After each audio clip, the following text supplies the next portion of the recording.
Vamos dar iniciação. Em nome da AIDA, queremos agradecer a participação de todos que se inscreveram neste webinar, fazendo um pequeno contexto e enquadramento deste webinar. Este webinar está a ser realizado no âmbito da Agenda Inova AM. A Agenda Inova AM é uma agenda de inovação empresarial na área da fabricação aditiva e é financiada pelo PRR.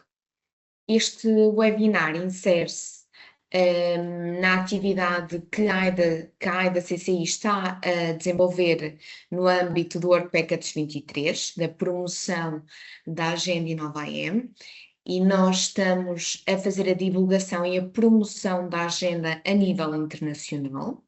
Já realizamos prospeções e participações em feiras da agenda, já com protótipos e produtos a dar a conhecer a público-alvo, nomeadamente em Espanha e na Alemanha, na Feira Fornex e na Feira Adit 3D em Bilbao, no ano passado.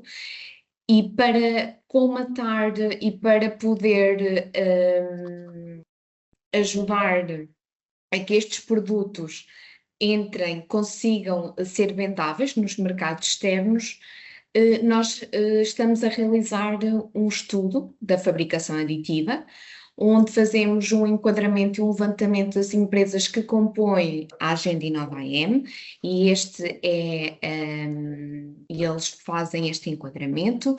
A partir deste enquadramento, o nosso objetivo é poder fazer uma análise SWOT, uma análise PESTEL, para termos estratégias para podermos internacionalizar os produtos que estão a ser desenvolvidos no âmbito da Agenda Inova AM. De seguida, nós vamos ter aqui a consultora Mónica Azevedo, da Inova Mais, é a consultora que está a realizar este estudo. A Mónica vai expor com mais detalhe o que o estudo engloba.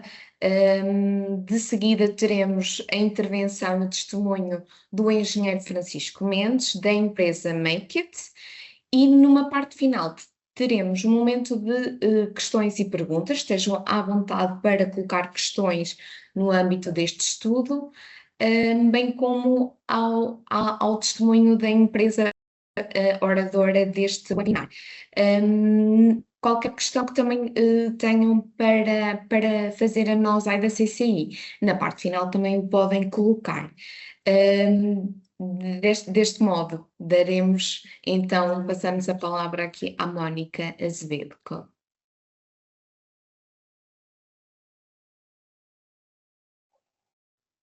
Obrigada, Andreia. Bom dia a todos.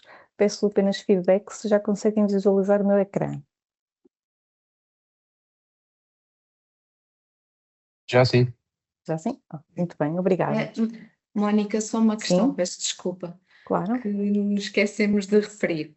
Referir que esta sessão será gravada e que quem não pretender que a sua imagem não apareça na gravação deste webinar, solicitamos que desliguem a câmara, está bem? Peço desculpa, Mónica, por esta pequena intervenção. Pode prosseguir, obrigada. Sem problema, é uma nota e uma ressalva importante. Muito bem, vamos então dar início à apresentação do estudo de estratégias para a internacionalização de soluções baseadas em fabricação aditiva para os mercados de destino, neste caso, Estados Unidos, Alemanha e Espanha. Este estudo, conforme a Andreia apresentou, tem enquadramento no âmbito da Agenda da Fabricação Aditiva, a Inova AM, e a Inova Mais, a instituição que represento, foi a empresa consultora que apoiou na preparação deste estudo a entidade AIDA CCI. E o que vos trago hoje é precisamente algumas das principais conclusões que este estudo nos permitiu retirar, sendo certo que ele vai resumir alguma informação que depois vocês podem consultar com mais detalhe num guia prático que vos vai ser disponibilizado em breve. O objetivo desta sessão é, no fundo, fazer uma apresentação introdutória daquilo que depois poderão encontrar com mais detalhe no documento que será depois disponibilizado online.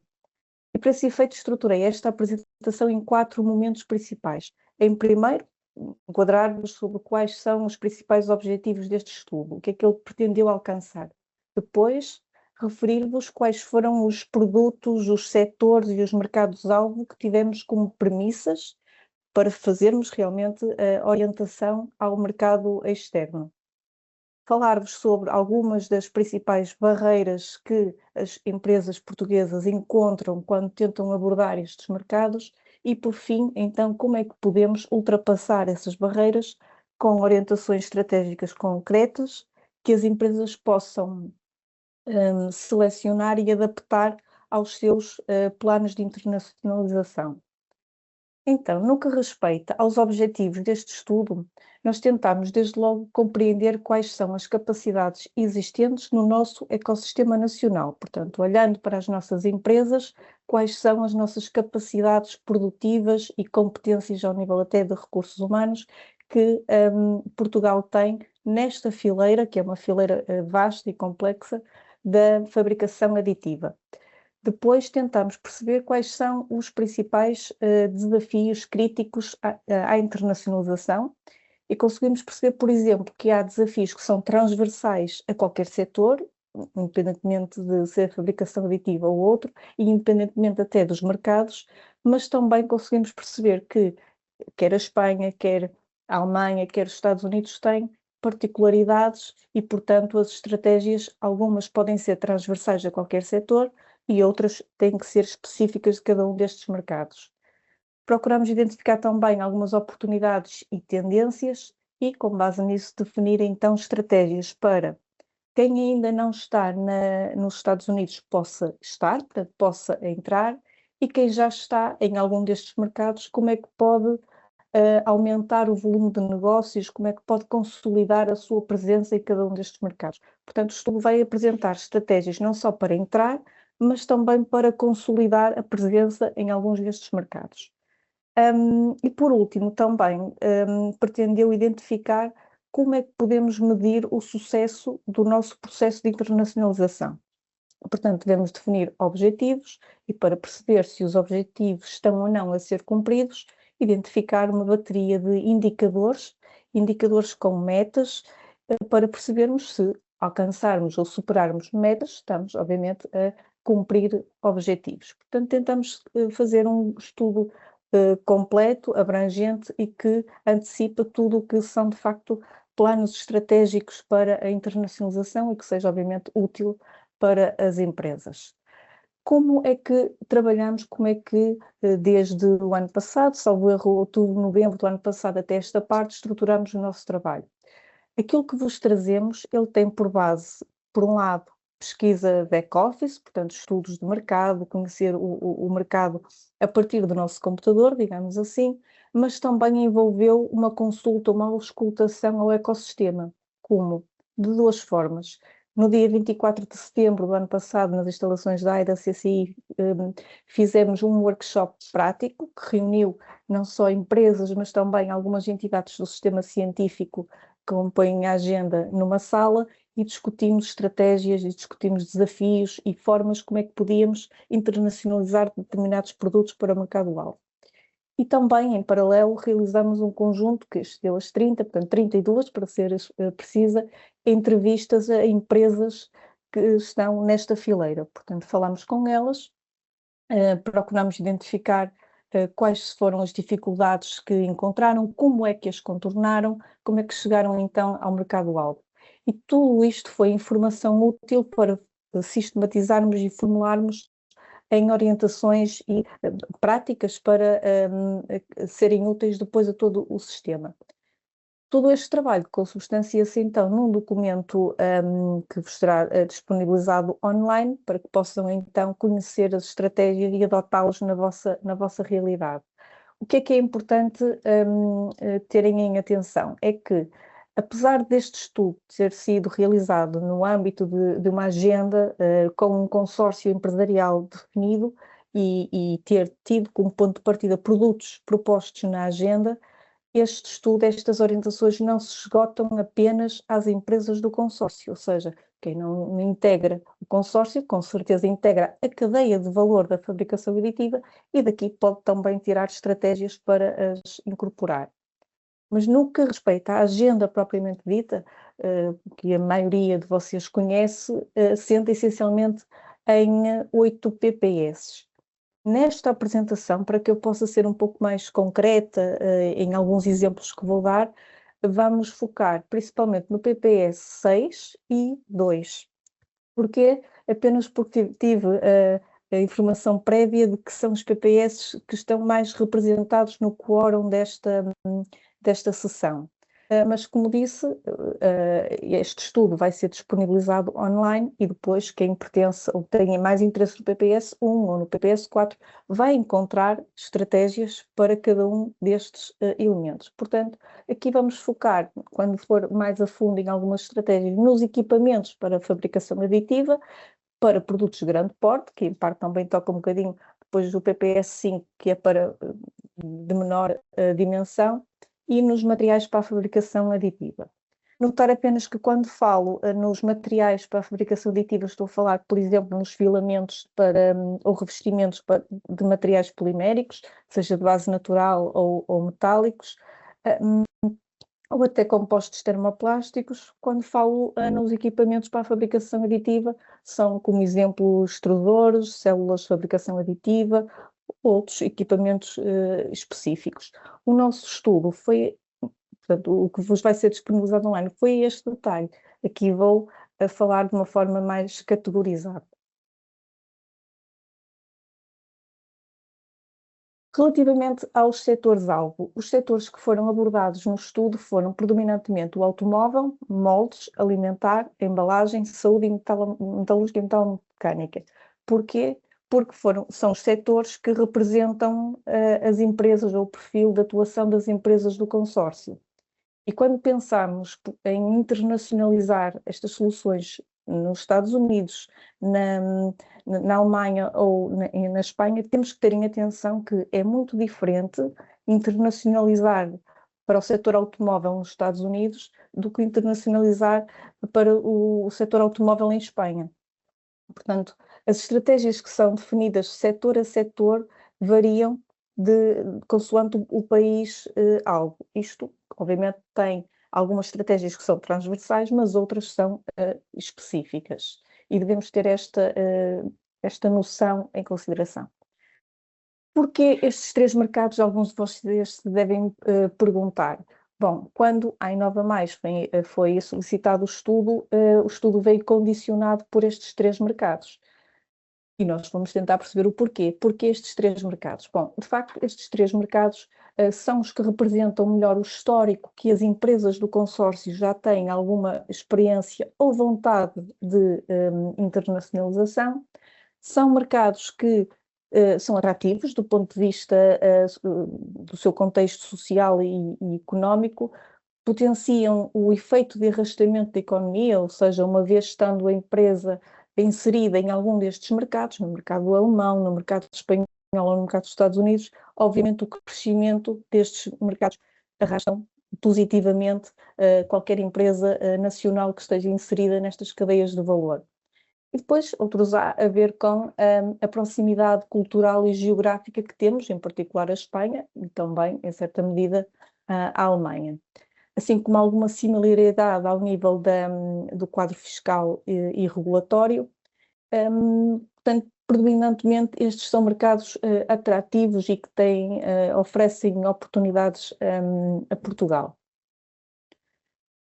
Quanto às nossas capacidades, portanto, nós conseguimos perceber que Portugal, ao nível da fabricação aditiva, tem matéria crítica e um potencial muito significativo, principalmente na região centro, região norte também, depois outras regiões menos representadas, como Lisboa, Val do Tejo, Alentejo e Algarve, mas que também têm competências e uma palavra a dizer neste setor. Portanto, ao nível de cadeia de valor na fabricação aditiva e predominância, temos principalmente na região centro.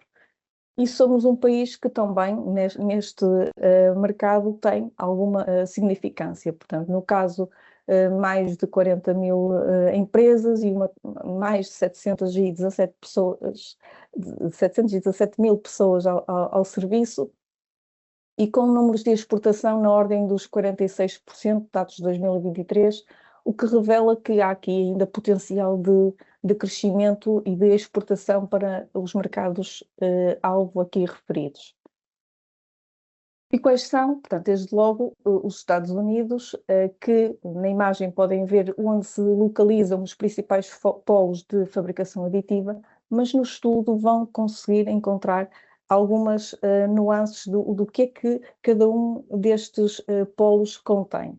Um exemplo é o que vos apresento no ecrã. Portanto, desde logo, o Silicon Valley da impressão 3D destaca-se no Ohio, e o estudo vai-vos dizer porquê, quais são os principais polos que se destacam, quais são as principais instituições e empresas-chave e o que é que está realmente a ser relevante a mexer em cada um destes clusters.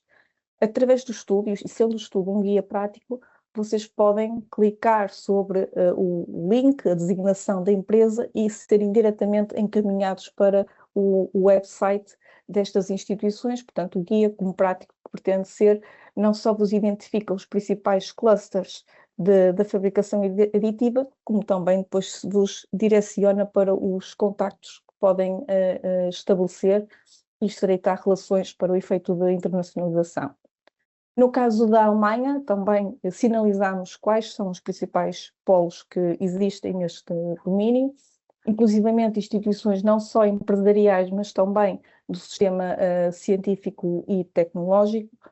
Mais uma vez, através do toolkit, podem depois ser encaminhados até às respectivas organizações. Aqui na Alemanha, onde encontramos o principal polo, essencialmente Berlim, Brandenburgo, mas existem outros, como por exemplo a Saxónia. Em cada um destes clusters podem de facto encontrar não só empresas como instituições, mas também as principais redes que se organizam em cada um destes setores e onde importa marcar presença de alguma maneira. Relativamente à Espanha, a Espanha é um país muito curioso, porque parece um país, mas na verdade a sua estratégia de regionalização faz com que haja algumas diferenças em cada um de suas regiões. Por exemplo, é diferente internacionalizar no País Basco do que, por exemplo, na Galiza ou, por exemplo, na Andaluzia. Se fôssemos ainda a este pormenor, quase que poderíamos subdividir Espanha em quatro e definir depois as orientações estratégicas para cada uma destes territórios. Mas, mais uma vez, sinalizamos quais são os principais clusters e onde é que podem encontrar oportunidades de internacionalização. No que respeita às principais barreiras e desafios, portanto, que resultam da auscultação de mais de 30 empresas e que nos foram dando as noções de quais são as principais barreiras, essencialmente dividimos as barreiras em 4 grandes grupos, portanto, umas ligadas à estrutura interna das empresas, outra ligada à cadeia de operação e logística, outra ligada às estratégias de comunicação e marketing e, claro está, depois aquelas que se ligam com o quadro regulamentar e fiscal em cada um destes países. No caso da estrutura interna, portanto, a dimensão da empresa e o capital humano, o que é que pode limitar, de facto, a internacionalização? Por um lado, empresas de pequena dimensão, que têm equipas curtas ou focadas na operação e que não tenham, por exemplo, recursos humanos dedicados, de facto, ao comércio internacional. De facto, isto pode limitar a internacionalização. Sente-se mais estas dificuldades no caso da Alemanha e dos Estados Unidos. Na Espanha, estes efeitos são um pouco mais amenizados, porque são depois compensados com a proximidade geográfica que existe. Ao nível das operações de logística, obviamente, pronto, o nosso perfil industrial tem alguma dependência de matérias-primas, componentes do mercado externo, que têm que vir para Portugal para serem processadas, maquinadas, para nós depois fornecermos aos nossos clientes, aqui como alvo, Alemanha, Espanha e e Estados Unidos. O que é que acontece? Este tempo de voo ou este tempo de resposta ao fornecimento pode induzir alguns atrasos, podem tornar a cadeia longa e isso ser um impeditivo para Portugal ou um entrave no fornecimento de mercados externos. Mas temos que ter aqui em atenção que a conjuntura mundial está a controvérsia, está a evoluir.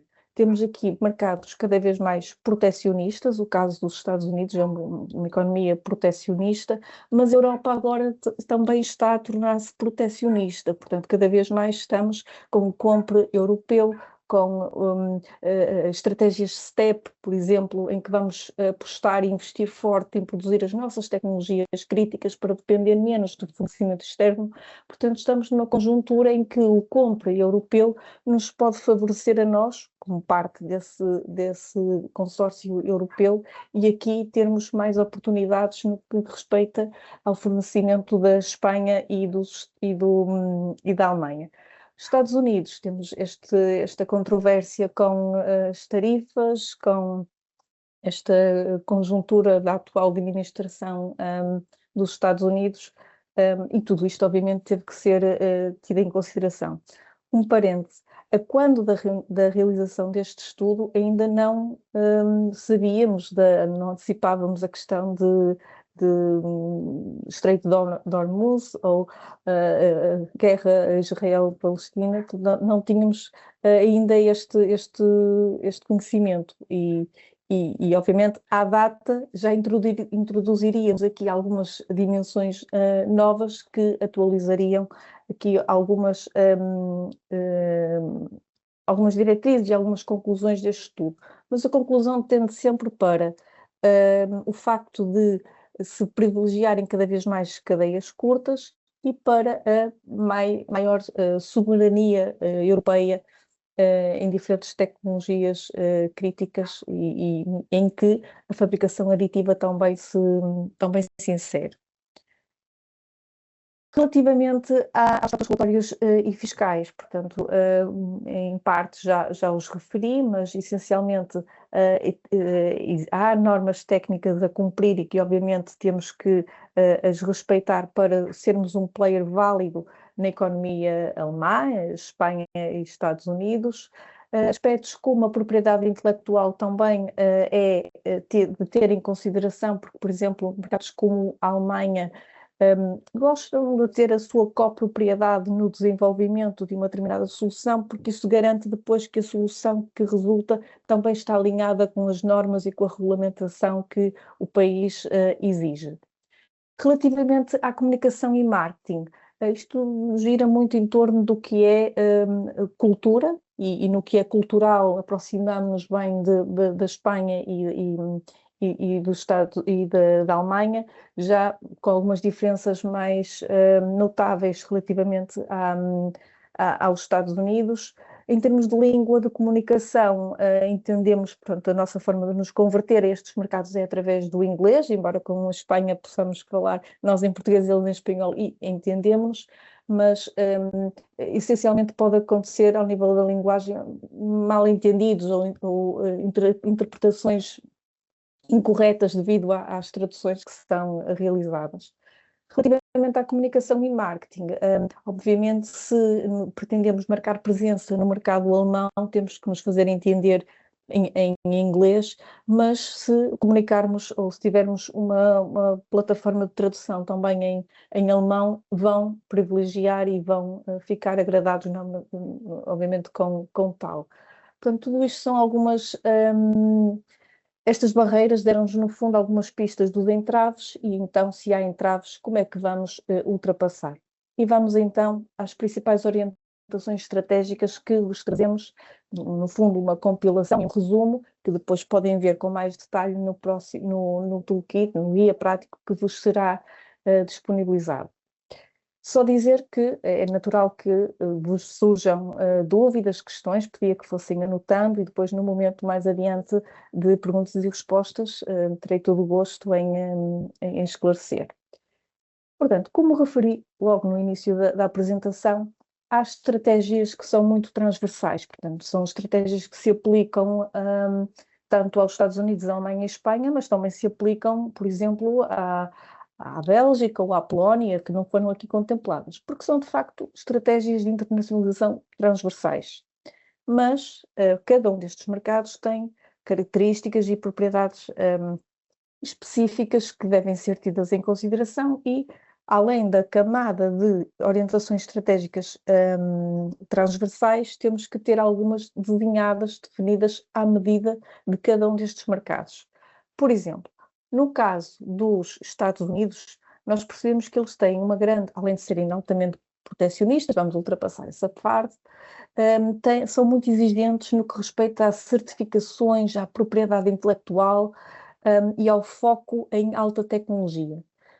E isto sugere-nos que, para termos uma presença comercial sólida no país, temos que estar prioritariamente com eles, seja através de parcerias, de agentes locais ou de joint ventures. Mais à frente vou explicar, aprofundar um pouco cada uma destas estratégias, mas essencialmente Estados Unidos, estratégias eficazes ou onde podemos potenciar melhor a nossa entrada é estando com eles. No caso da Alemanha, também. Aqui a Alemanha não difere muito dos Estados Unidos no que respeita, não é tão protecionista em algumas situações, mas são também países é um país que pretende que, ao desenvolvermos uma tecnologia, eles pretendem estar como parte do processo de desenvolvimento dessa tecnologia. Para quê? Para garantir rigor, para garantir qualidade técnica e para garantir também a conformidade com as normas, com o sistema normativo exigente que a Alemanha oferece. Portanto, uma estratégia, não é ideal, há várias, mas a melhor estratégia para entrar neste mercado alemão é através de parte de consórcios envolvidos no desenvolvimento da tecnologia e depois também na própria produtização, industrialização e distribuição no mercado alemão. Quanto à Espanha, a Espanha é um país que nos beneficia essencialmente pela proximidade geográfica e cultural e porque é um mercado que está em forte expansão nesta indústria da fabricação aditiva, como referi atrás, principalmente no País Basco e na zona da Catalunha, de Barcelona. Portanto, aí pode-se encontrar boas oportunidades. Também, obviamente, aqui a Espanha tem priorizado também, principalmente, questões como a eficiência, sustentabilidade ambiental, portanto, são algumas apostas que podemos ter. Em particular, beneficiamos na ótica das cadeias curtas, que cada vez mais são solicitadas. Uma primeira, é a primeira de 11, portanto trago-vos, e o toolkit vai apresentar-vos 11 orientações estratégicas. A primeira é, de facto, quando procuramos internacionalizar, devemos de fazer um benchmarking aos mercados. Trazemos aqui 3 mercados, o espanhol, o alemão e os Estados Unidos. Provavelmente estão-se a perguntar, caso ainda não esteja em cada um destes, qual dos 3 vou primeiro? Porque ir a tudo também não é uma boa estratégia, portanto deve-se ter algum foco para promover também um crescimento sustentável no mercado internacional. E assim sendo, trago-vos aqui o exemplo e o guia remete-vos para uma ferramenta da ICEP. A ICEP é de facto uma excelente porta de saída no nosso país, se assim quisermos dizer, porque inerente à sua missão está, de facto, a disponibilização de múltiplas ferramentas que podem consultar para esclarecer dúvidas e conseguirem falar com os mercados externos. Este exemplo que vos trago de Portugal Exporta é, uma ferramenta que conseguem selecionar os mercados, aqui está selecionado a Alemanha, os Estados Unidos e Espanha, selecionam um setor e uma categoria de produtos e conseguem ter acesso a dados estatísticos de importações e exportações para esses mercados. Fazem a comparação e tiram conclusões sobre qual é que é destes 3, ou um destes 4, aqueles que selecionarem no benchmarking, que pode oferecer uma melhor aposta. Esta primeira orientação estratégica, no fundo, ela estabelece quase uma triagem e uma priorização de como podem e selecionar os mercados de destino. Segunda orientação estratégica. Depois de selecionar o mercado de aposta, a ICEP também vos disponibiliza conhecimento, fichas de mercado que resumem, no fundo, os principais insights e tendências que o mercado selecionado tem e que pode ser promissora para o vosso negócio. Mais uma vez, o estudo que vos apresentamos, que em breve terão disponível, apresenta fichas de mercado para estes 3 mercados de estudo. Obviamente, o estudo fica datado no momento em que a recolha foi selecionada, mas ele imediatamente vos remete para os locais onde podem encontrar a informação atualizada. Depois de selecionar os mercados-alvos e de conhecer bem o nosso mercado, é importante vocês terem quase que na lista de favoritos dos vossos e-mails, a lista telefónica, as entidades-chave que vos pode tirar dúvidas, acompanhar e potenciar o sucesso da vossa internacionalização. Neste slide temos alguns exemplos de entidades. No toolkit vocês têm estes exemplos, a estes acrescentam outros, onde podem selecionar e ser encaminhados para o website e página de contactos destas associações e organizações. Há uma máxima que diz que sozinhos vamos mais longe, mas acompanhados, desculpem, falhei o raciocínio. Sozinhos vamos mais rápido, mas acompanhados vamos mais longe. Portanto, é importante ter, de facto, os contactos certos, as entidades que a missão delas é precisamente esta: acompanhar os processos de internacionalização, seja à saída, seja à entrada, no caso dos países de destino. De seguida, como quarta orientação estratégica, a prospecção de mercados. E aqui, falando em particular para as PMEs, existem algumas linhas, alguns instrumentos de incentivo, como a internacionalização deste PME, onde podem prever um pacote de investimentos, que seja, por exemplo, para a participação em feiras, mas também para a prospecção de mercados. O que é isto da prospecção de mercados? É, de facto, realizarem uma viagem, uma visita a um ecossistema. Atrás dei-vos alguns exemplos de clusters que existem na Alemanha, nos Estados Unidos e em Espanha, deslocarem-se lá, estabelecerem contactos e criarem potenciais leads de negócio. Estamos a falar de poderem ser uma montra ou disponibilizar o portfólio dos vossos produtos e tentar criar leads de negócio através destes contactos para depois se consumar, de facto, no fornecimento desses mercados. Importante também é, fazer prospecção, marcar presença no mercado internacional, mas com foco, com estratégia, com posicionamento. Em que é que nós nos queremos ser bons, como é que nós nos queremos representar? Olhando para estes mercados, conseguimos perceber, por exemplo, que os Estados Unidos, apesar de serem muitos protecionistas, eles não se importam de pagar, de importar, desde que a tecnologia seja altamente inovadora.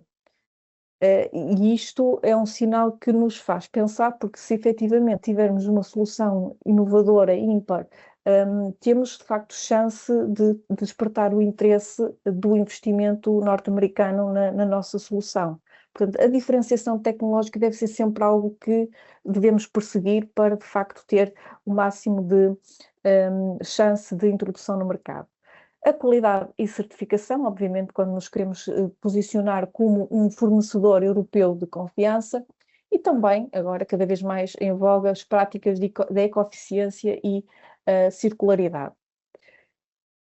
Trazemos aqui um exemplo para os equipamentos de fabricação aditiva. Por exemplo, para o setor dos polímeros e do MOV. Deixa nota de que no estudo podem encontrar depois para os múltiplos setores. O posicionamento deve ser, de facto, pela diferenciação, e isto é comum aos 3 mercados, mas depois o pitch de venda, o argumento de venda de cada um destes produtos no mercado-alvo deve ser ligeiramente adaptado. No caso dos Estados Unidos, privilegiar sempre a ótica da diferenciação da inovação tecnológica. No caso da Alemanha, ir ao detalhe do rigor e da eficiência produtiva, e no caso de Espanha, ir também mais à ótica da sustentabilidade e da ecoeficiência. Um dois em um, portanto, as orientações estratégicas, uma ligada à presença online e outra ligada à presença física. É importante saber onde é que o nosso cliente está, quer ao nível digital, quer ao nível online, para não cair na asneira, por exemplo, de promover uma solução num i5 ou num Facebook que sabemos que está a perder representatividade face a outras redes sociais.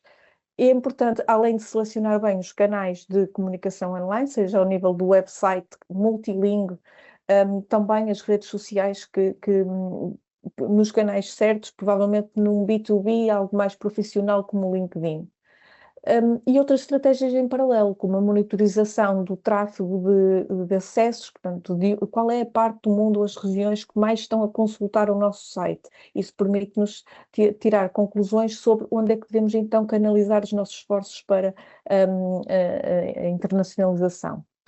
Quanto a marcar presenças em feiras portanto, em presenças físicas, há pouco a Andreia falou Formnext e da Adit 3D, portanto, dois exemplos de feiras no mercado-alvo. É muito importante, ao selecionar um país, marcar presença em feiras, em eventos que aconteçam nesse país, porque é a melhor forma de estarem próximos do tecido industrial ou, por vizinhança, nos países vizinhos também lá cedem.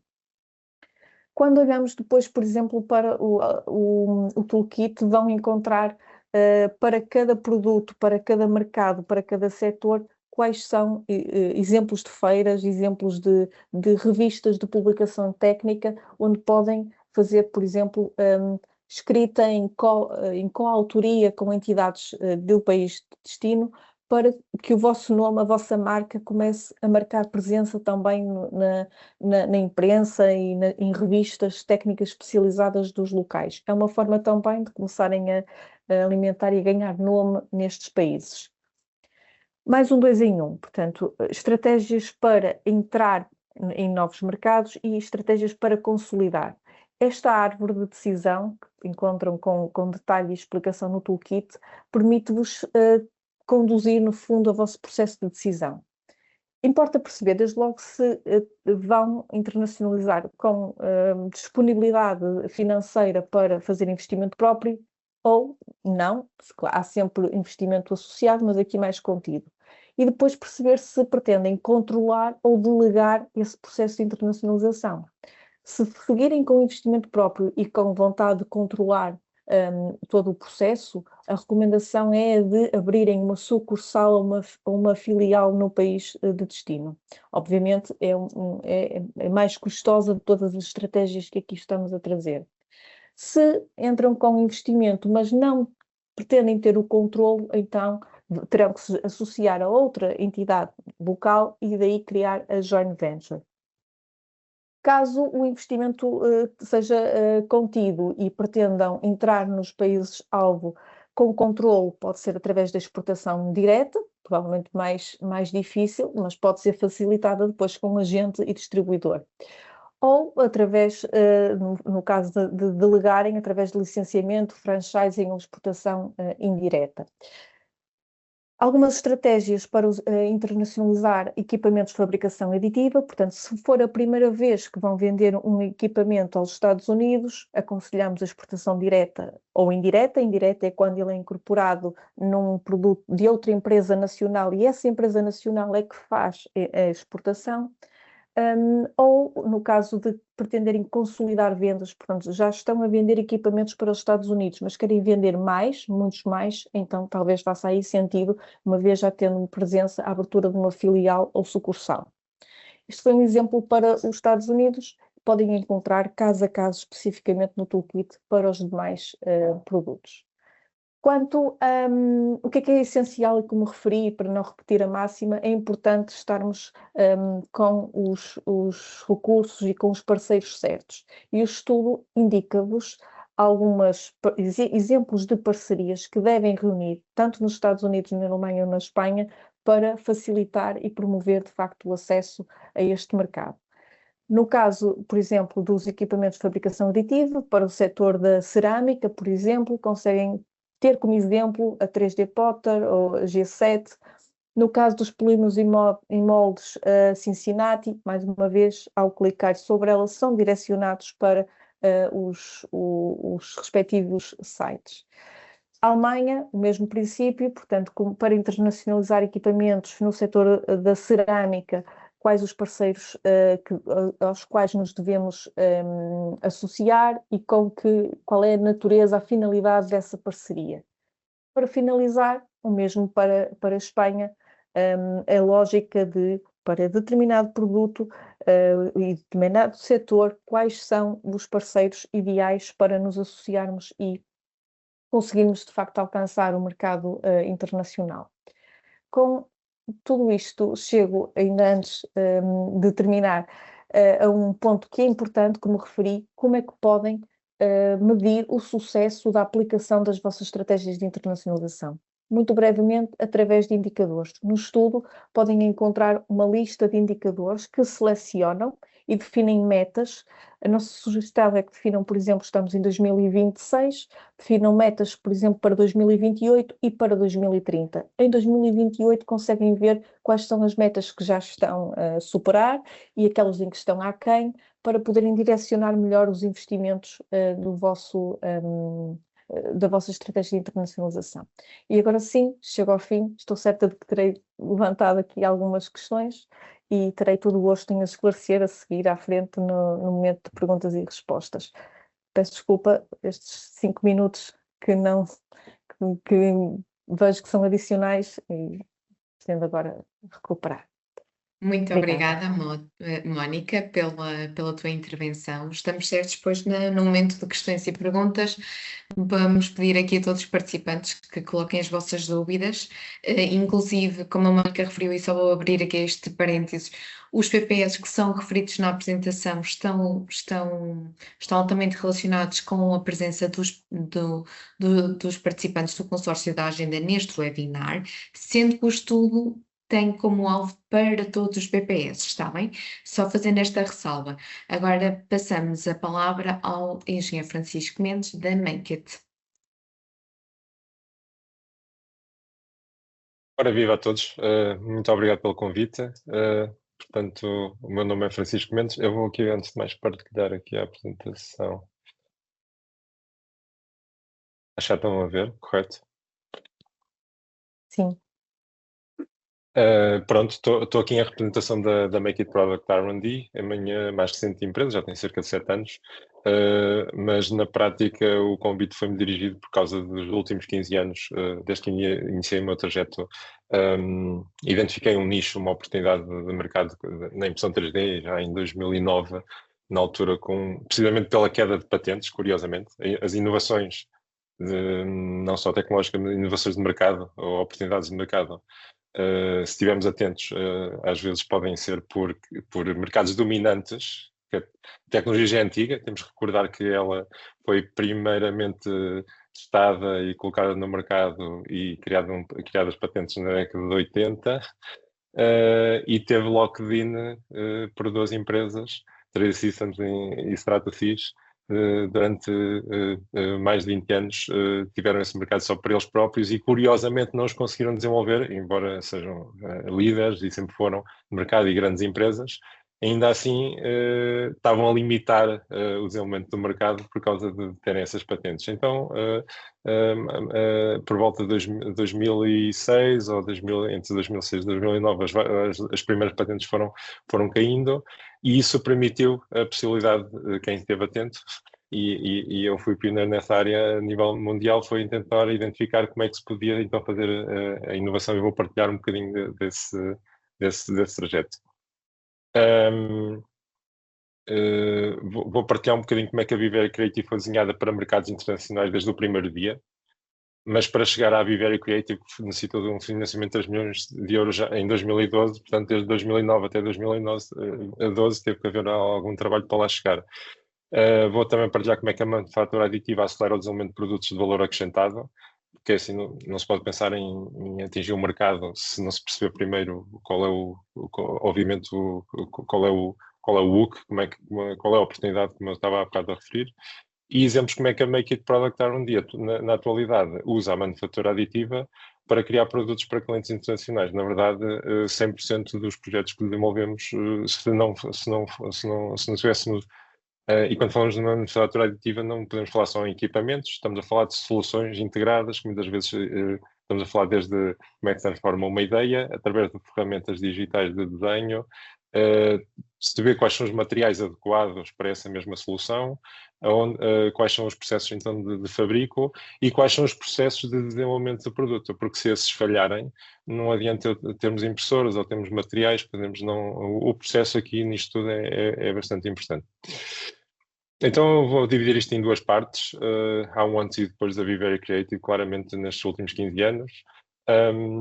Houve uma aprendizagem de como lançar produtos no mercado internacional, foi um trabalho muito duro, muito difícil, muito interessante também. A minha primeira empresa, a Bitbox Electronic Systems, começou a explorar esse tal, a oportunidade que eu falava há bocado, que era das patentes, que deu origem, já agora muito interessante, uma oportunidade baseada em open source. Portanto, quando estamos a partir do zero em termos de conhecimento, o conhecimento estava restrito apenas a 2 empresas, então tem que se inventar do zero ou criar novas tecnologias ou reinventar as que já existiam, pô-las em prática, em provas de conceito, até se poder chegar a um produto viável.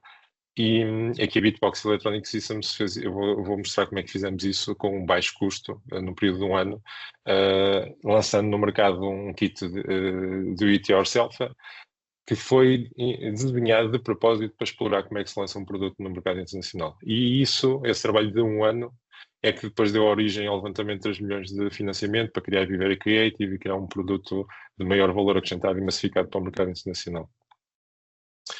Então, este primeiro produto que eu estava a falar, que eu desenvolvi no âmbito da Bitbox Electronic Systems, nós chamamos R2C2, só para estamos a falar já, desde o início, o marketing é muito importante, os nomes, estamos a falar aqui de fazer co-criação com um nicho de makers, early adopters, mas na área dos makers, que queriam montar as suas primeiras impressoras 3D, não havia disponíveis no mercado kits, atualmente existem muitas peças off-the-shelf disponíveis para o fazer, mas na altura não. Então o Arthur citou aqui ligado um bocadinho ao Star Wars, já estava a tentar puxar aqui um bocadinho pelos geeks e makers dessa área.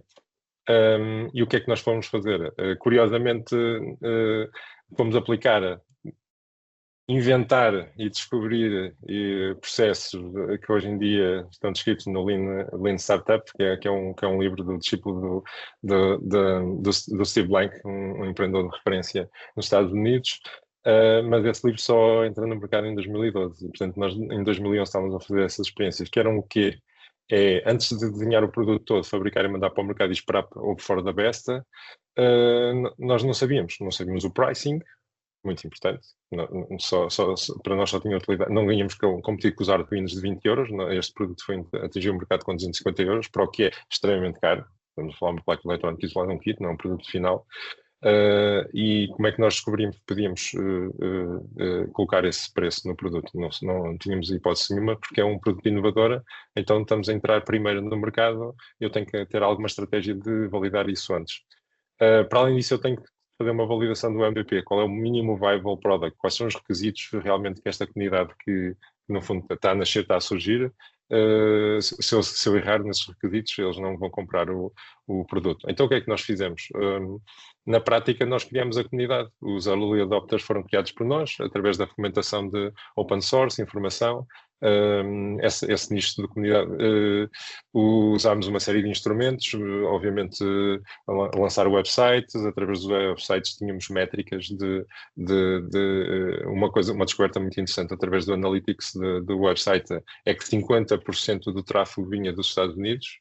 Na altura, se recuarmos 15 anos atrás, porque é que havia de ser óbvio? Não era óbvio. Então, uma empresa em Portugal começa a lançar este tipo de informação, porque é que 50% do tráfego vem dos Estados Unidos, isto entre 2010 e 2011. Super interessante nós sabermos isso e começamos a direcionar muito mais, e as vendas depois comprovaram-se. Portanto, as medições iniciais dessa Analytics comprovaram-se depois nas vendas quando lançámos o produto um ano depois. Nós criámos essa comunidade, não finalizámos o desenvolvimento do produto antes de termos algumas validações, feedback da comunidade. A comunidade participou em co-criação de uma pequena parte, pequena em percentagem, mas muito importante para fechar o desenvolvimento e desenho do produto. E e inclusive para definir o pricing. Fizemos lançámos o produto com um programa de beta testing com 50% de desconto para podermos definir um preço muito elevado, pormos um desconto muito elevado para os primeiros early adopters desbloquearem a compra e depois nós temos tempo, alguns meses, durante os testes, até definir o que é que seria o preço certo. Basicamente eu já resumi aqui o que é que foram eu vou disponibilizar esta apresentação já agora e portanto obviamente eu tenho aqui pouco tempo, então eu tenho que acelerar muito aqui tudo o que vou aqui referir, mas estão aqui descritas algumas das aprendizagens que fizemos com todo um ano de trabalho com este processo que foi desenhado de propósito para este objetivo. Como é que identificamos o que é o produto inovador? E estas eram as duas características principais que durante muitos anos não existiam em produtos no mercado. A criação da comunidade de early adopters foi uma estratégia de como é que podíamos entrar no mercado, na verdade, criar ou testar, comprovar que esse mercado existia. E essas aprendizagens importantes é que deram origem depois a fazer um levantamento até ao dia de hoje, acho que é inaudito em Portugal conseguir angariar 3 milhões de euros de investimento português para um projeto de hardware, mas sem este trabalho todo anterior não teria sido possível. O que é que isso deu origem então? Então Be The First foi este primeiro produto que já foi desenhado para um mercado de escala internacional desde o primeiro momento, com muito mais conhecimento, não só técnico, como dos utilizadores, dos early adopters, e que tipo de projeto haveríamos de fazer. Demorou apenas 18 meses a fazer do zero, quando digo zero equipa, inclusive, e a equipa teve que ser construída até uma empresa até 30 pessoas para poder desenvolver todo este produto e colocá-lo no mercado. Em fases, obviamente, quando atingimos o mercado era muito mais engenharia e muito menos a equipa de colocação no mercado e de suporte, muito importante a parte de suporte, que foi a segunda fase de crescimento da empresa, teve que depois dar suporte ao produto que através dos distribuidores era colocado no mundo inteiro. E houve aqui uma estratégia de lançamento no 3D Print Show em Londres. Tivemos que identificar, obviamente, onde é que estavam as trends, quais é que eram os eventos onde estavam reunidos não só os potenciais utilizadores, distribuidores, mas muito importante os mídia. Na altura, durante vários anos, a Be Very Creative foi a nível mundial, liderou como é que é dizer, os mídias na altura começaram a surgir digitais, portanto bloggers, youtubers, pessoas mesmo algumas especializadas só à área de impressão 3D, dada a emergência que estava a existir naquela época, e a Be Very Creative, com tudo o que apresentava, por ter feito os primeiros produtos com um excelente design, não só de aspecto, mas de utilização. Foi a primeira impressora desktop fácil de usar, e isso criou-nos uma vantagem de que havia, era o momento certo, portanto havia uma sede muito grande de perceber toda esta inovação, comunicá-la, e este era o produto por excelência para esse efeito, e o distribuidor que angariámos, foram uns largos meses a conseguir isso, mas desde esta feira, a primeira feira foi essencial. Depois, a seguir, no ano seguinte, fizemos o 3D Print Show em Nova York, e este demorou um ano a conseguirmos fechar um distribuidor nos Estados Unidos, um excelente distribuidor, e com um contrato muito bom, com uma margem muito pequena, que 25% acho eu que é excelente em termos de margem para um distribuidor. Isso é essencial quando se lança um produto. Podemos negociar boas margens, e porque é que o conseguimos fazer? O produto era de tal maneira inovadora que isto era um produto que para o distribuidor ia ser um complemento para o rol de produtos que estavam a colocar no mercado, e portanto eles estavam dispostos a negociar uma percentagem mais pequena no canal de distribuição, só para poderem ter o produto na sua prateleira, digamos assim. Para fazer isso tudo, a parte mais técnica e mais dura e de maior investimento, talvez, foi preciso fazer tudo isto. Montar uma empresa que ainda assim pequena, 15 pessoas, para Portugal já não é uma empresa assim tão pequena, para fazer um investimento tão grande só não focada num produto, mas estávamos a competir com empresas. A MakerBot foi investida nessa mesma altura com 600 milhões de euros. E era com esses que estávamos a competir, mas eles surgem mais ou menos na mesma altura. É muito engraçado, só que nos Estados Unidos, quando se identifica uma oportunidade, temos este problema da vida e Golias, portanto estamos a competir, é de igual, né? Entrar no mercado desta maneira é desigual porque a identificação da oportunidade foi mais ou menos na mesma altura, só que nos Estados Unidos a Stratasys compra a MakerBot e decide que queria matar o mercado logo no início e faz esse investimento e portanto isto também é no risk assessment tem que ser tido em consideração. Pronto, não vou alongar muito mais, mas portanto foi muito importante aqui a parte para a qualidade do produto. Eu tive que criar uma equipa em Portugal, conseguimos fazer todo o desenvolvimento em Portugal e manufatura, que é excelente, mas é preciso ter em consideração que, como a maior parte dos fabricantes em Portugal são terceiro tier, trabalham para as Volkswagen da vida, muitas vezes, quer dizer, uma pequena empresa em Portugal tem que ela própria garantir internamente o supply chain e os processos de qualidade interna e não pode depender só de uma lista de fornecedores. Eu vou aqui acelerar aqui um bocadinho mais. Está aqui resumido, portanto, as fases e as coisas importantes a ter em consideração. O lançamento estratégico, as certificações desde o início, pensar para a certificação CE e WELL. O WELL é muito mais caro e mais moroso, portanto, quase que foi feito o WELL e o CE foi de arrasto, e não ao contrário. Portanto, há uma série de erros que às vezes se cometem outros clientes que eu vejo hoje em dia e tentamos ajudar os clientes a não cometer esses erros, a não simplificar estas coisas. Portanto, tem que haver pensar ahead logo de início e às vezes é preferível investir um bocadinho mais de início e com tempo do que estar pode ficar mais caro ir fazendo aos bocadinhos e começar pela versão mais barata. A parte da embalagem super importante. Todo o produto, as condicionantes, as características do produto em si foram pensadas para poderem otimizar a Europalete. Já sabíamos que para termos sucesso na venda, toda a percentagem de custo na supply chain, no processo de venda, seja para o distribuidor ou seja para os custos de colocação no mercado, iriam ser importantes. Então, as condicionantes logo de início no desenho do produto. Pronto, tivemos um excelente resultado depois de entrar no mercado como um produto premium que foi aceito em 3 ou 4 continentes até, coisa quase daqui, Estados Unidos muito importante, Europa, mas também Médio Oriente e até a Austrália. Portanto, tivemos uma boa aceitação. Isso tudo deu origem a seguir, isso desviou um bocadinho a estratégia depois criou oportunidades para mudar um bocado a estratégia da empresa e com vantagens e desvantagens. Eu não vou ter tempo para abordar isso aqui hoje, mas depois nós fomos muito notados pela capacidade técnica do que fizemos. A Agência Espacial Europeia contratou-nos para fazer o desenvolvimento das primeiras impressoras 3D para polímeros de alto desempenho. Estamos aqui a falar de PIC. Quando estamos a falar aqui há 15 anos atrás, atualmente PIC já é muito comum, já existe uma série de impressoras especiais para a indústria que o fazem, mas na altura não havia. Portanto, mais uma vez, não há aqui nada off the shelf. Toda a engenharia desenvolvida do zero, com certificação, com toda a dificuldade que é, para além de ser difícil de ver um produto de impressão 3D, ainda tínhamos que cumprir com as certificações para lançamento e para a operação em microgravidade, daí ser um consórcio. Havia outras empresas especializadas nessa área que nos davam os requisitos, mas toda a engenharia feita pela Viveira Creative para cumprir com isto. O projeto foi tão bem sucedido que eles contrataram-nos um segundo projeto, ainda mais inovador, porque esta é uma impressora com aqueles polímeros de alto desempenho para a indústria de impressão contínua, a primeira impressora de impressão contínua, eixo infinito, para poder operar no espaço. Isso é extraordinário.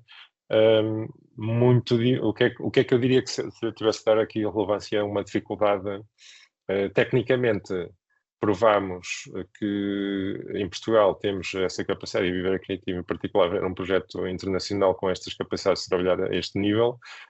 Muito difícil é como é que agora se transforma isso num negócio. Portanto, eram projetos específicos. Operar na área aeroespacial é um grande desafio para depois, em termos de negócio, e evoluirmos. O que é que aprendemos? Aquela parte inicial que eu falei que foi muito importante, se não tivéssemos feito aquele trabalho inicial da Bitbox Electronic Systems com a R2C2, não haveriam aprendizagens para a vida first, para lançar esse produto. Esta parte da internacionalização e a questão das certificações, muito importante logo desde o início, nós pensámos muito sobre isso. Também já claro, o meu background de engenharia também, 25 anos de experiência, também já me trazia alguma experiência nessa área, mas claramente é nesta altura que nós fizemos mais algum trabalho neste sentido. Muito importante ter excelência técnica num nicho extremo, que gera credibilidade global, isso é que deu origem aos projetos com a ESA. Estou só a resumir, depois disso, isso deu depois da origem a outros projetos de grande inovação, na área de bioimpressão, por exemplo, muito relevante. Parte 2, pronto, isso deu origem a que mais tarde eu percebi que era muito duro fazer tudo, uma empresa ter que investir em todo este processo de produto próprio, de desenvolvimento de produto, e ao mesmo tempo desenvolver a estratégia de go-to-the-market. Muito duro fazer as duas coisas bem feitas in-house. Então eu decidi criar a Make It Product R&D para que os nossos clientes possam ter mais enfoque naquilo que é o core. O que é o core de uma empresa? Deve ser como é que vai ao mercado realizar valor, entregar alguma coisa que realize valor. Então o go-to-the-market não pode falhar. Não é que o produto pode falhar, mas pode ser delegado. Portanto, no fundo, nós podemos fazer o de-risk às empresas, trazendo todo o know-how de um processo de desenvolvimento de produto, e não quer dizer que as empresas não possam fazer alguma parte desse desenvolvimento. Há empresas que têm, outras que não, equipas de R&D interno, mas a maioria delas não tem experiência para passar por todos estes processos que eu acabei de descrever. Então pode ou não ter uma parte na questão tecnológica e no processo de desenvolvimento propriamente dito, mas se calhar pode pôr mais foco, mesmo as equipas técnicas, se calhar podem pôr mais foco na validação, por exemplo, dos requisitos. Se uma empresa tiver uma equipa de engenharia, faz muito, portanto, a minha sugestão e a minha aprendizagem é que faz mais sentido pôr essa equipa não a aprender do zero como é que vamos fazer um produto e estes passos todos para ir para o mercado, é pôr essa equipa de engenharia a validar muito bem o que é que se está a fazer e estar focada no que é core, inclusive nos requisitos e não tanto na implementação. Pronto, é o que a Make It faz. No fundo, eu na altura fui pesquisar em 2009, quando criei a empresa, 2019. Full Stack é um conceito usado muito na engenharia de software, quando estamos a dizer que há uma stack completa, layers de software, desde o back-end até ao front-end que se fazem. E eu achei que a Make It o que ia fazer era uma full stack, mas para o processo todo de desenvolvimento de produto. No Google, que é muito raro, não apareceu esse termo, então cunhámos para nós próprios. Temos uma empresa de full stack product development, que é extremamente difícil, mas temos estado a ter sucesso, que é, apesar de termos aqui um core na parte da eletrónica, fazemos a stack toda, inclusive até a parte da inteligência artificial, muito antes dela ser um IPA, e claro que está aqui esta parte do design industrial vai ser muito importante, eu vou falar mais à frente, e a manufatura aditiva é muito mais do que um enabler. Por exemplo, aqui resumidamente, isto é apenas uma descrição do que é que pode ser um produto tecnológico, está aqui as componentes todas. Aqui na base não é de menosprezar a parte de solução de design industrial, que está ligada a todas as vantagens da manufatura aditiva, não só na prototipagem. Há projetos em que já a prototipagem é só uma das partes que a seguir dá origem. Eu diria que há produtos que já não poderiam ser produzidos, não teriam viabilidade económica se não fosse através da manufatura aditiva já a fazer a produção. Pequenas séries, e quando digo pequenas já até aos milhares, e é engraçado que podemos estar a usar materiais e técnicas de manufatura aditiva de um determinado tipo só para a fase de prototipagem e depois para certos clientes procurar e estudar outras técnicas que sejam mais adequadas já para a fase de produção. É muito engraçado esta dualidade entre estas duas fases, e há 15 anos atrás andávamos a explorar como é que isto podia ser feito, e agora começamos a entrar na era em que isso atualmente já se faz, já é uma realidade, mas estamos longe de ter atingido a maturidade nessa fase, mas é muito interessante, já estamos nesse ponto. Há bocado eu referi no início que é muito importante aqui os processos, não é só materiais, não é só tecnologias. Se não houver processos maduros, adequados para integrar tudo isto, portanto a complexidade não diminuiu, aumentou. Portanto, hoje em dia, podemos ver isto de duas maneiras. Hoje em dia até qualquer miúdo na escola sabe usar uma impressora 3D. A Bibera Creative foi pioneira a introduzir nas escolas a nível mundial, através dos nossos equipamentos, que isso fosse usado e bem. Portanto, didaticamente é fácil qualquer pessoa pegar numa impressora, ligar um computador e começar a imprimir e a experienciar, e isso é extraordinário, porque estamos a aumentar a capacidade das pessoas de desenvolverem os seus conhecimentos de como fazer, mas depois não podemos menorizar que se quisermos realmente ter sucesso num produto muito complexo que vai para o mercado, tem que haver processos muito, muito elaborados para o conseguir fazer. Isto aqui descreve apenas as 4 fases muito importantes que a maior parte dos clientes erram nisto. Portanto, nos últimos 15 anos vi muito acontecer que a tentativa é curto-circuitar estas fases, e isso é um erro. Portanto, o que se deve fazer deve haver um orçamento claro, quanto é que se quer gastar. É muito fácil gastar muitos milhões, o orçamento no fundo é que vai os financials do projeto, quanto investimento é que se vai colocar e quanto é que se pretende tirar do projeto, é que vão definir de facto quanto, em cada uma destas fases, quanto é que podemos gastar. Mas todas elas devem ser sempre feitas. Essa é que é a grande aprendizagem, não curto-circuitar passos. Uma coisa é simplificar alguns processos, ou arranjar estratégias para investir menos em cada uma das fases, mas não ultrapassar cada uma destas fases. Vou pôr aqui a título de exemplo, não vou alongar muito para não passar muito do meu tempo, mas muito, muito importante trazer processos para o desenvolvimento, e aqui o Minimum Viable Product, hoje em dia está a ser uma buzzword, já se começa a ouvir falar nela, mas eu tenho reparado que a maior parte dos clientes, quando eles próprios não estudaram o assunto e as suas equipas não têm a experiência deste processo, na verdade até estão a usar de maneira errada o conceito, achando que estes ciclos são de prototipagem rápida, e todo este processo aqui o que descreve é validar muito bem os requisitos antes de começar a investir mais em engenharia. Este processo que está aqui, que nós aplicamos todos os dias, pode envolver investir em desenvolvimento de alguns protótipos, mas numa fase inicial com o intuito fundamental de validar clientes e utilizadores, que nem sempre são os mesmos. E muitas vezes isto é mal entendido.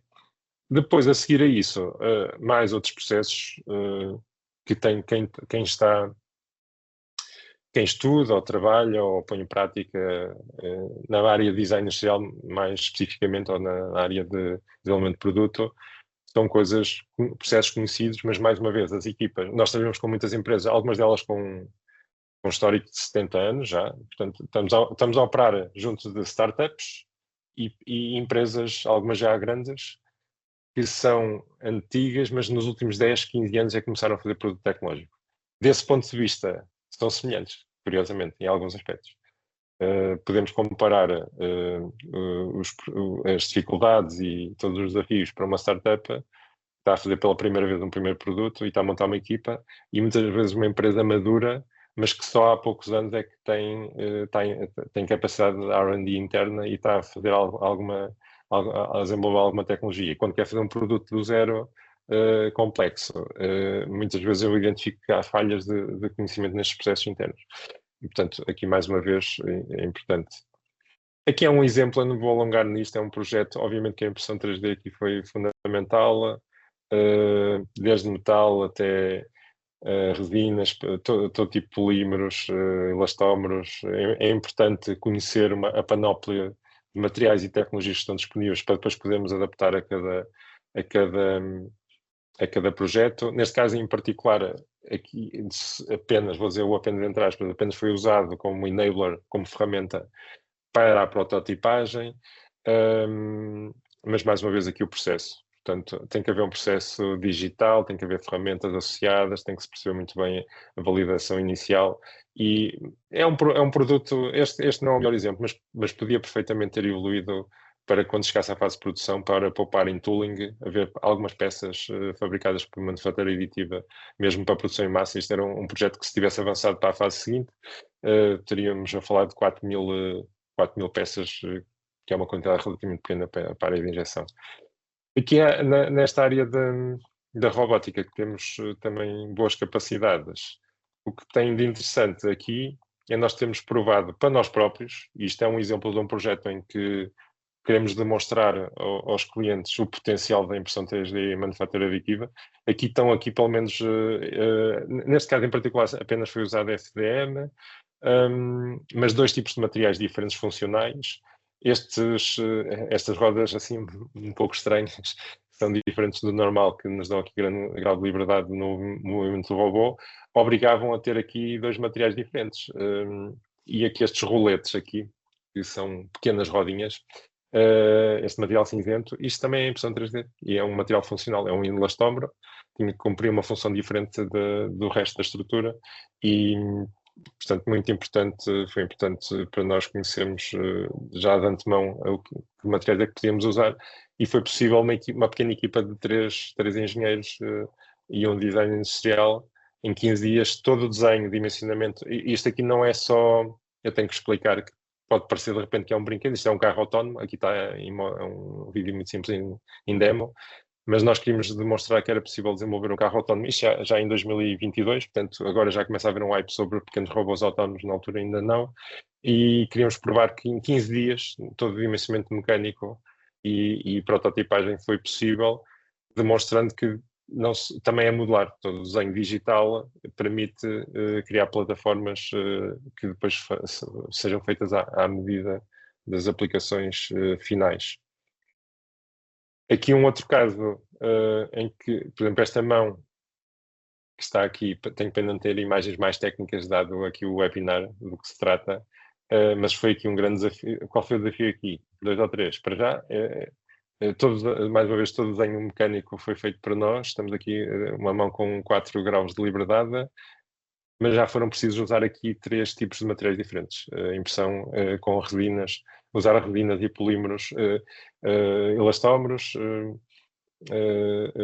polímeros e resinas para conseguir toda a funcionalidade, que apesar de estamos a falar de um protótipo, não é para produção em escala, não foi o caso, mas isto teve que ir a 2 feiras na Hannover Messe, em cada uma delas dar 500 apertos de mão sem partir os dedos todos. Não foi assim tão fácil conseguir isso, portanto, aqui, um heads up aqui que às vezes é fácil pensarmos de início, não, isso temos aqui a prototipagem rápida, extremamente difícil, fácil atingir um protótipo, mas depois voltam aqui os processos de testes e validação que a certa altura são muito mais longos e exigentes. Como é que eu valido? Isto não podia falhar, não é? O cliente contratou-nos este desenvolvimento e depois é do or die. Tem ali 2 dias intensivos em que isto não há plano B. E, portanto, mais uma vez, se não forem introduzidos até na orçamentação e com as equipas da R&D discutir muito bem como é que pode haver uma oversimplification, portanto, inicial de que é tudo muito simples, e depois não são calculados e mitigados os problemas. Para a área médica, nós estamos, obviamente, com o nosso interesse em internacionalização, pelos motivos óbvios, não é? Introduzir serviços ou produtos de valor acrescentado em mercados mais interessantes. Aqui foi uma tentativa que fizemos, uma empresa, um consórcio belga. Esta coisinha simples que se percebe aqui, na prática levou a uma série de 20 ciclos de prototipagem, tem ali umas particularidades, tem os sensores internos e aqui a manufatura aditiva a introduzir não só a solução do enclosure e facilitar todo o processo de desenvolvimento dos protótipos, mas a introduzir funcionalidades técnicas. E é isso que distingue de usar a impressão 3D ou manufatura aditiva face a outras tecnologias. É se compreendermos muito bem todos os processos de desenho, materiais e técnicas de impressão, então nós conseguimos fazer coisas diferentes que não eram possíveis anteriormente. Este produto aqui, não me vou alongar muito, mas eu pulo aqui por um motivo muito interessante, porque a inovação que aqui ia surgir, e eu estou a dizer ia porque infelizmente falhou por uma questão de certificação, iria ser o primeiro produto do mundo que iria ser produzido usando PET reciclado. E nós fizemos todo esse processo de validação, mais uma vez. Quando há inovação, é preciso fazer pesquisa do que é que está disponível no mercado, como é que, não estamos a falar aqui de PETG, para alguém que esteja aqui neste fórum a ouvir possa pensar que estamos aqui a falar de PETG, que é uma coisa comum, é um material de impressão 3D, não, aqui o desafio era como é que se faz a impressão direta de PET, para podermos dizer que não tínhamos aditivos nestes materiais, e foi feito. Fizemos essa pesquisa, identificámos os materiais, uma série de dificuldades para imprimir PET, por algum motivo se usa PETG e não PET. Fizemos todo esse estudo e validação que isso seria viável. Depois, infelizmente, esse material nunca iria conseguir passar nas certificações de segurança elétrica. para terminar, eu acho que é para terminar, não tenho ali mais um caso. Muito interessante aqui, qual é o caso interessante? A Oli, que é uma grande empresa portuguesa, mas de âmbito internacional, quis subir na escala de valor, quis inovar, portanto criou uma patente para um sistema de aquisição de biosinais a partir de um tampo injetado em plástico. Ora, isso não teria sido possível fazer este desenvolvimento, portanto o desafio é como é que eu faço um elétrodo. Um elétrodo é eminentemente algo que conduz eletricidade, normalmente é feito como tal. Aqui o desafio era fazer com o polímero que é inerentemente não condutor. Portanto, aqui entra a necessidade de fazer uma boa pesquisa dos materiais que estão disponíveis no mercado, mais uma vez, coisas que não são standard, não existe informação tão fácil assim de aceder, porque não é comumente usado, mas tivemos que fazer toda a pesquisa de que materiais é que podiam ser usados, como é que eles, através da impressão 3D, podemos fazer prototipagem, neste caso especificamente para a prototipagem, até atingir do lado direito a injeção desses materiais. Não se podia passar diretamente para a injeção com os custos que estavam associados, sem haver todo esse estudo. Por último, mais interessante, eu deixei para o fim este caso, porque estamos a pensar no potencial disto dar origem a um negócio específico. Nós fizemos uma prospecção, já fizemos algum investimento no mercado da Noruega, por uma série de motivos. Temos lá já fizemos negócios com algumas empresas, temos lá algumas leads e estávamos a identificar o que é que esse mercado tem de específico que pudesse ser interessante para nós. E neste caso em particular, o problema a resolver é que a Zaptec, que é uma empresa líder na Europa e mesmo no mercado internacional, no fabrico de EV chargers, e já estava a produzir uma quantidade razoável. Tinha 2 fábricas, uma na Noruega e outra na Alemanha, portanto a fabricar 1000 por semana ou algo assim, e não conseguia nessa região, estando em contacto com o mercado alemão e tendo uma fábrica lá, e nenhuma empresa local iria em 4 semanas resolver este problema, que era o quê? Foi necessário fabricar 1 giga para testar. Eles estavam a ter 10% de falhas no processo, um prejuízo gigante, por causa de um componente de 2 euros. E nós fizemos essa solução, 2 engenheiros a trabalhar em tempo inteiro durante 4 semanas. Se não fosse a manufatura aditiva e o nosso conhecimento e poder in-house poder fazer isso não teria sido possível desbloquear tão rapidamente isto. Enquanto fazíamos o desenvolvimento da eletrónica, fizemos o desenvolvimento da parte mecânica, mandámos os fecheiros digitais, não tivemos que nos deslocar à Noruega para validar se este equipamento, ou esperar 2 ou 3 dias pela entrega da DHL. Eles imprimiram localmente, validaram mecanicamente, nós finalizámos o desenvolvimento e só depois é que tivemos shipping de 20 unidades para eles instalarem no processo. E isso deu, agora, em que é que isso deu origem para nós, pensando como um novo negócio? Há este problema, pelo visto que estes países, esta indústria, não tem uma maneira rápida de resolver este problema e estamos a ponderar se criar um negócio só para fabrico de gigas através de impressão 3D, replicando este processo, criando com sistemas eletrónicos IoT, que é o caso do que se vê aqui. Temos este feedback que também é sempre interessante. Mais uma vez, estamos aqui a fazer pequenas experiências e interessa-nos a obter o feedback. Eu nunca identifiquei o nome desta pessoa, mas é bom ter no nosso portfólio alguém numa empresa alemã a dizer isto. Pronto, e termino aqui, penso que me excedi um pouco, peço desculpa. Eu vou partilhar aqui no canal a apresentação, seja independentemente se for para negócio ou simplesmente trocarem algumas ideias na área da manufatura aditiva, experiências, obviamente estou disponível para isso, sempre o tenho feito nos últimos 15 anos. Obrigado pela vossa atenção, se tiverem questões estão à vontade para fazer. Penso mais um pouco, daqui a um pouco. Muito obrigada, Francisco, pela sua intervenção e pelo testemunho. E aqui vem no seguimento da intervenção da Mónica, onde apresentamos aqui estratégias para internacionalizar produtos, processos e tecnologias de fabricação aditiva. E aqui o Francisco surge como testemunho real de barreiras que teve no processo e que acabou por ultrapassar. Agradecemos o seu testemunho e agora colocamos aos participantes a disponibilidade para fazerem questões tanto ao Francisco, dúvidas que tenham, curiosidades que tenham, dúvidas que pretendam partilhar com o Francisco, assim como com a Mónica relacionado com o estudo da fabricação aditiva. Por favor, se tenham questões, aproveitem agora este momento.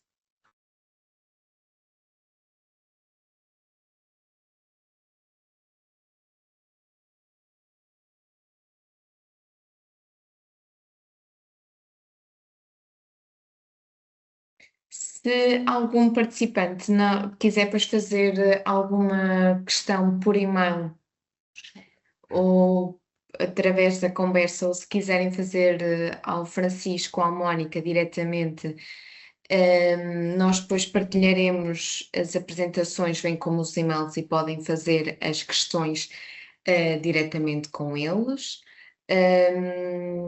Como não, se tiverem alguma questão, por favor, podem me interromper, está bem? Não tendo, eu vou fazer aqui 2 notas finais. Em primeiro, agradecer a todos os participantes a sua presença e em segundo, agradecer a participação da Mónica e do Francisco, que aceitaram este convite e este desafio para poderem dar aqui o seu know-how e o seu testemunho. Depois, queremos, por último, também fazer aqui um convite a toda a audiência. No âmbito da Agenda Inova AM, vamos ter um Open Day, que vai decorrer nas instalações da Mota Soluções, sediada em Oiã, no distrito de Aveiro. Este Open Day vai acontecer já no dia 27 de maio, na próxima semana, será da parte da tarde. E teremos todo o gosto, porque temos aqui parceiros da Agenda Inova AM presentes. Se quiserem vir conhecer em pormenor a empresa Mota Soluções e os seus produtos que desenvolveram no âmbito também da agenda, a Inova AM, e também conhecerem um bocadinho a sua estratégia de internacionalização, estamos a fazer este convite, faremos também o convite via e-mail para fazer um save da date deste Open Day. Se tiverem mais alguma questão, podem enviar e-mail tanto para mim como para a Susana, e os nossos e-mails foram no convite, mas nós depois, quando enviarmos as apresentações, faremos também chegar e ficam também com o registro dos nossos e-mails e estejam à vontade para colocar questões. Resta-me agradecer um bom dia a todos e agradecer a vossa presença. Muito bom dia. Muito obrigado, então. Bom Olha, boa dia. continuação. Obrigada. Obrigado, bom dia. Bom trabalho. Obrigada.